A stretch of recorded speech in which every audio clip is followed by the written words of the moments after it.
Hello team and welcome to another ATP Geopolitics video with myself, Jonathan MS Pearce. The Ukraine War news update, second part thereof for the 12th of October 2023. We have quite a bit of military aid and other assistance news to get through. I'm just going to go to Max 23 for a bit of a summary of what happened yesterday. Quite a lot has happened because there was a Ramstein that Zelensky turned up to out the blue as a kind of an unannounced visit to Brussels, and I think that would be an attempt to keep Ukraine in the spotlight given what is going on in Israel and Palestine, and all the atrocities and reactions going on over there. That has diverted people's attention. It has meant that the US has been getting aid to Israel as well as Ukraine, and so Zelensky's felt that he needs to just say hello. We are still having a major war here that's had hundreds of thousands of casualties. So he turned up there, and as a result, there was a whole bunch of aid that came out of that. $2.4 billion in contracts to increase the supply of ammunition. That's from NATO. $200 million from US. That's ammo, air defense, artillery, missile ammunition, aviation weapons, anti-tank weapons. Lithuania, 2 NASAMS launchers. That's incredibly important. Ammunition and winter supplies. NASAMS are missile launchers and systems that are co-production between Norway and the US, pretty useful. In fact, I was talking about AIM-9 Sidewinder. So part of the US package of 200 million were these AIM-9 Sidewinder missiles. These are usually air-to-air missiles, but actually there are variants, more modern variants, that are surface to air. So the AIM-9X, I believe, is one of these that can be used in a NASAMS. So we do a search for NASAMS. Here we go. So in May 2019, the AIM-9X Block 2 was test fired from the National Advanced or Norwegian Advanced Surface-to-Air Missile System, NASAMS, at the Andøya Space Center in Norway. So it could well be, because along with the announcement of that package, Lloyd Austin said that there'll be AIM-9 missiles for a new air defense system, and that got people thinking, oh, I wonder what that is. That is due to be, I don't know whether that's due to be announced or delivered. There was a lack of clarity there, but one would think that it's probably a NASAMS that those sidewinders would be for, which is great because obviously the Ukrainians don't yet have airframes that can do air-to-air attacks on Russians. You know, the Russian radar capabilities outstrip those of the present Ukrainian airframes. Anyway, on top of Lithuania, we have UK announcing €115 million aid package of demining equipment, maintenance equipment, other aid as well in general.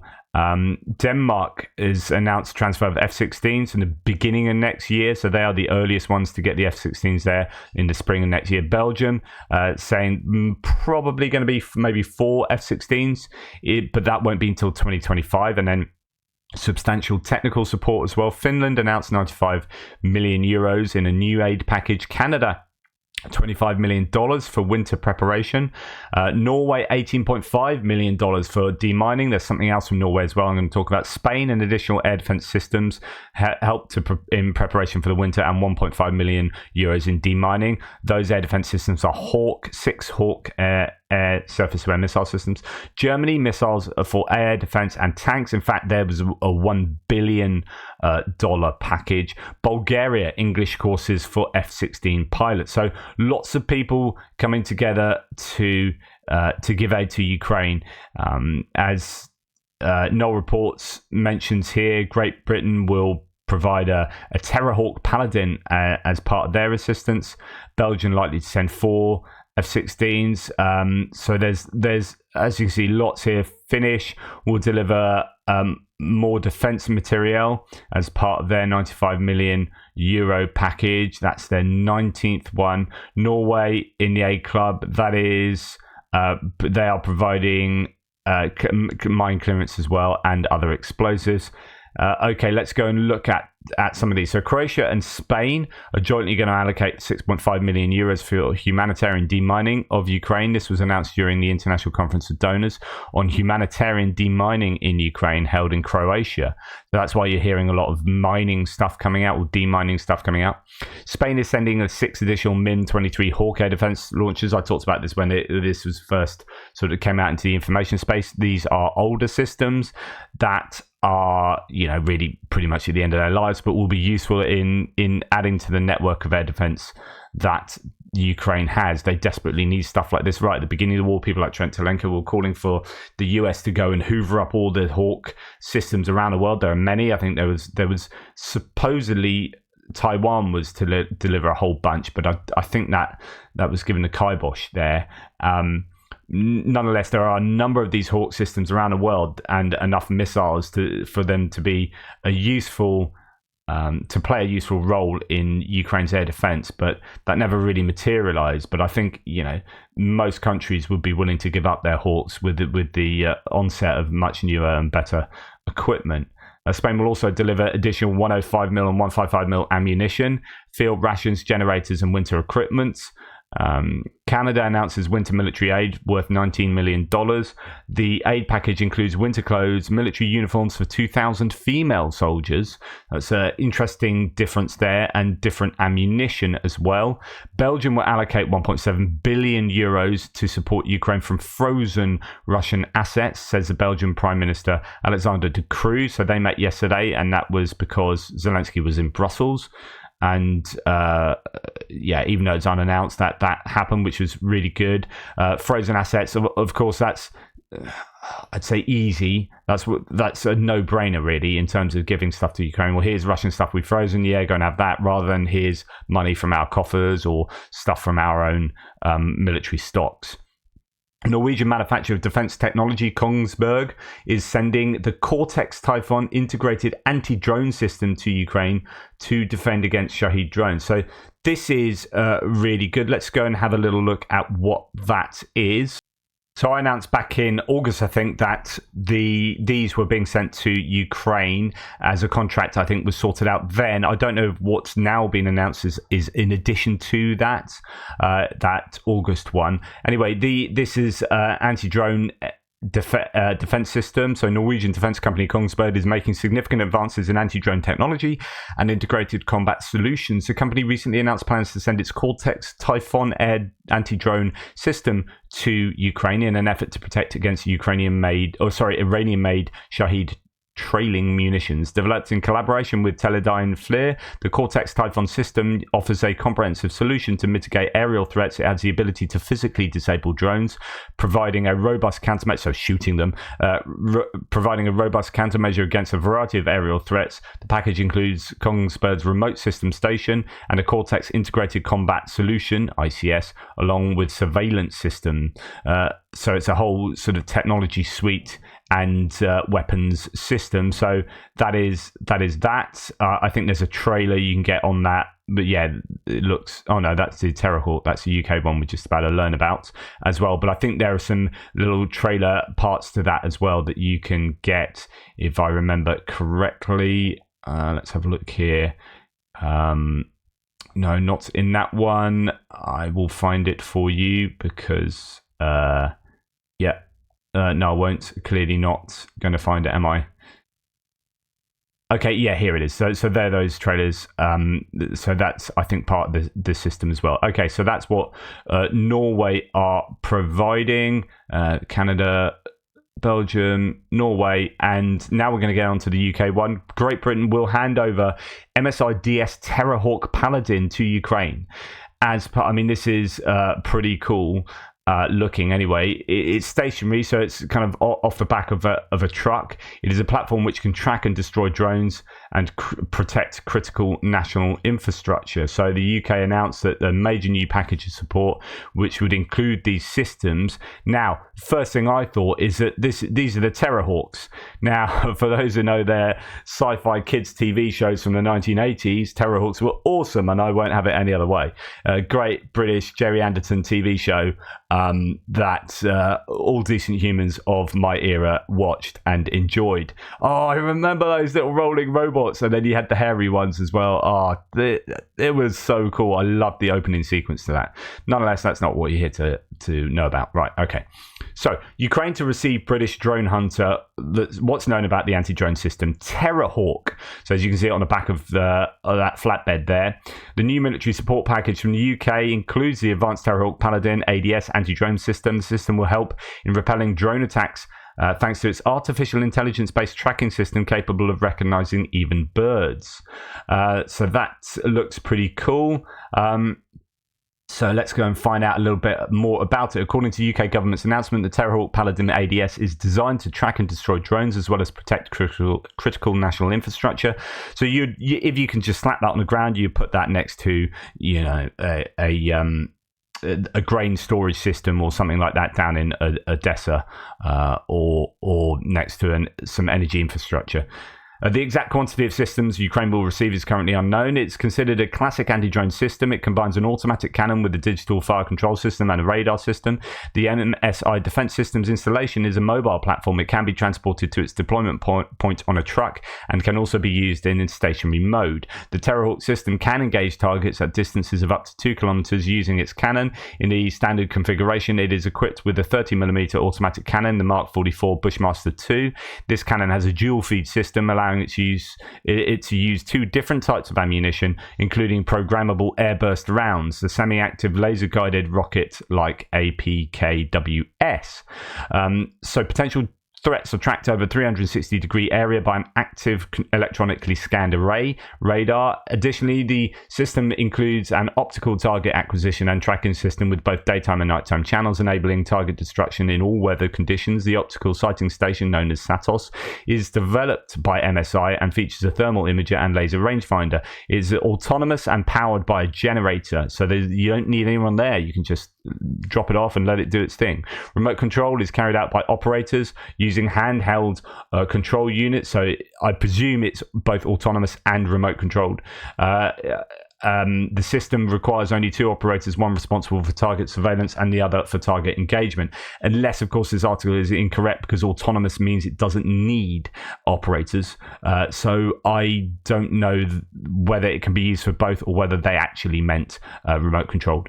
The Terrahawk system utilizes artificial intelligence for target tracking. The control, so that you would assume it means you don't need humans if it's got AI. The control system factors in ballistic compensation and employs an advanced target recognition algorithm developed by the Polish company Advanced Protection Systems. It can track multiple targets simultaneously and provide precise three-dimensional real-time object location. According to the Military Media Center, thanks to machine learning, the AI in Terrahawk can classify flying objects, allowing it to distinguish between drones and birds. Okay. So that's pretty cool. That's on the way, and it looks fairly useful. Okay, this is coming from Mark Milley here, former Joint Chiefs of Staff, head of Joint Chiefs of Staff. With all of the issues facing Americans at home, why is this worth it? And again, this is to react back to those people in America, like the voters, as well as those in Congress. Ukraine loses and Putin wins. I think you would be certainly increasing, if not doubling, your defense budget in the years ahead, and you will increase the probability of a great power war in the next 10 to 15 years. I think it'd be a very dangerous situation if Putin's allowed to win. So pay a bunch now, succeed, or don't pay a bunch now and pay even more later. Simple as that. Ukraine gets $1 billion grant in USA. So it's you need to know where this money is coming from. And actually, I don't 100% know here, but there are so many different ways of funding being made available to Ukraine. Again, it's not going to be money out of US coffers necessarily. There's a lot of underwriting of loans that's happening. So, for example, I think the UK has done this recently, and I presume that is that the money is provided by, say, the World Bank or the IMF or someone like that, and the UK goes, right, if they can't pay, if they default on their loans, we'll pick up the tab. We'll be the guarantor. So there are other nations being guarantors. Here, the state budget of Ukraine has received a grant of $1.15 billion, and you'll find out why that's so useful in a second, from the US via the World Bank's multi-donor trust fund. The grant funding will be used to reimburse Ukraine's state budget expenditures. So that is super important. But again, the funding it's not necessarily that the US is giving that money from their own coffers. As you can see, it's kind of administered through World Bank Trust Fund. The winter is likely to be heavier than last year, says DTEK head Maxim Timchenko. According to him, the air defense might not be enough to shoot it all down, and this is why you're starting to see Kongsberg and MSI produce these bits of kit for Ukraine. Not only are we preparing, but also our enemies. I think the attacks will be more intense. Moreover, we have fewer capacity reserves due to the preliminary shelling. On the other hand, we have learned a lot, and even for such situations which were on November the 23rd, so they had a blackout then last year, we found a solution, he said at a press conference. So that is like, yeah, it's looking challenging. In the coming months, the Czech Republic, and so that was all the stuff I found. Then I've just been on in between videos and found a couple of extra bits. So in the coming months, the Czech Republic and Denmark will supply Ukraine with tanks, heavy infantry fighting vehicles, handguns and ammunition of both new production and from warehouses of Czech private companies at the expense of the Danish government. So that's very impressive. It'd be very interesting to see what tanks they are provided. I wonder whether it's, again, old T-72s or Soviet era tanks that the Czechs have done a pretty good job of upgrading and refurbishing. I don't know whether there's still some more of those. Now, this is worrying. This is John Kirby saying, the Pentagon spokesman saying this. Ukraine funding, we're coming near to the end of the rope. I mean, today we announced $200 million, and we'll keep that aid going as long as we can, but it's not going to be indefinite. So are we moving with a sense of alacrity? Absolutely. I couldn't give you a date certain on the calendar. So he's saying we're coming to the end of the rope of Ukraine funding. This is of all the things I've said over the last few weeks, that's maybe one of the most significant, and it almost got through my radar there. This is barely a week after the US and world leaders pledged to support Ukraine for as long as it takes. Literally, they said that. So Biden has told counterparts in a number of allied countries that he remains confident. That Congress will approve military and humanitarian assistance for Ukraine for as long as it takes, in spite of opposition among some Republicans that blocked funding over the weekend, National Security spokesman said on Tuesday. And we've heard this a lot. We'll support you for as long as it takes, rather than we'll support you until you succeed. But then at the same time, you've now got this. Yeah, we won't support you for as long as it takes because actually there's only so much money, which, may well be true, but then it renders that previous rhetoric as completely, indefensible or not accurate. So that's a slight worry there. Let me know what you think. Right. Geopolitical stuff. Romania discovers more drone wreckage on its soil. So this is this morning. They found a big crater left behind after a drone explosion, and roughly 3 kilometers west of the town of Piaru, which lies just across the Danube from the Ukrainian port of Izmail. So Izmail was targeted. We have more wreckage being found in Romania. What do they do about this? Do they just chalk it up to another bit of Russian offensive weaponry landing in our territory, hey ho, or does this provoke some kind of reaction? Putin has asked both sides in the Gaza war to minimize or eliminate civilian casualties. In other words, don't fight like Russia in Ukraine. I want you guys to minimize casualties because it's horrific. We don't like those kind of war crimes. Meanwhile, back at the ranch, Putin is throwing another anti-ship missile at a building in Dnipropetrovsk or something. That's the pot calling the kettle black. Right. Shmihal is saying, so this goes back to the funding that we've just seen from the World Bank, US World Bank funding. Ukraine is facing a $42 billion deficit in 2024. Ukraine will need about $42 billion in economic assistance in 2024 to make up for the looming budget deficit, according to their prime minister. Denis Shmihal, yeah. That is in an address to the World Bank and the IMF Forum in Morocco. The deficit will make up as much as 21% of the GDP in the coming year, according to him. So that is challenging times ahead, economically speaking. Right, Russia yesterday failed to win back a seat on the Human Rights Council after a UN vote. This is a closed-door vote, secret ballot, and this was Russia attempted to get back on the Human Rights Council. I mean, goodness me, really? Have some self-awareness. They, in April 2022, less than 2 months after Russia's invasion of Ukraine, the General Assembly voted 93-24 with 58 abstentions on a US-initiated resolution to suspend Russia from the Human Rights Council over allegations that its soldiers in Ukraine engage in violations that the US and Ukraine called war crimes. Absolutely. I mean, we have countless examples of war crimes going on there. But so for them to sit on the Human Rights Council is something of an insult to human decency. Anyway, they tried to get back on it, but didn't get through the vote. But it's still pretty worrying. So Russia has been defeated in an attempt to regain its seat at the UN's top human rights body by a significant majority of the General Assembly, which voted last year to suspend Moscow after its invasion of Ukraine. Russia was competing against Albania and Bulgaria for 2 seats on the Geneva-based Human Rights Council, representing the East European regional group. In the secret ballot vote, Bulgaria received 160 votes, Albania 123, and Russia just 83.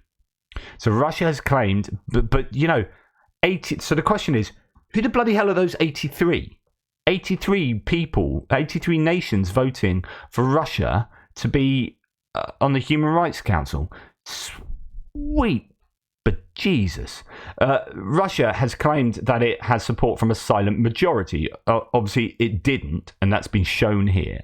But it has a significant minority, and even though 83 votes represents less than half of the 193 UN member nations, there is certain to be concern, especially from Ukraine and Western allies, that Moscow's support was that high. At Monday's council meeting, Albania's UN ambassador Ferit Hoxha also urged those who care about human rights and the credibility of the Human Rights Council and its work to oppose a country that kills innocent people, destroys civilian infrastructure, ports and grain silos, and then takes pride in doing so. Absolutely bang on from Albania there. The US Deputy Ambassador Robert Wood told the Security Council that Russia's re-election to the Human Rights Council, quote, while it openly continues to commit war crimes and other atrocities, would be an ugly stain that would undermine the credibility of the institution of the United Nations. Spot on there too. Right, speaking about votes here, all in big organisations, all members of the alliance of NATO, that is, agreed that Ukraine will become a member of NATO. This is significant because this appears to include Hungary as well, right?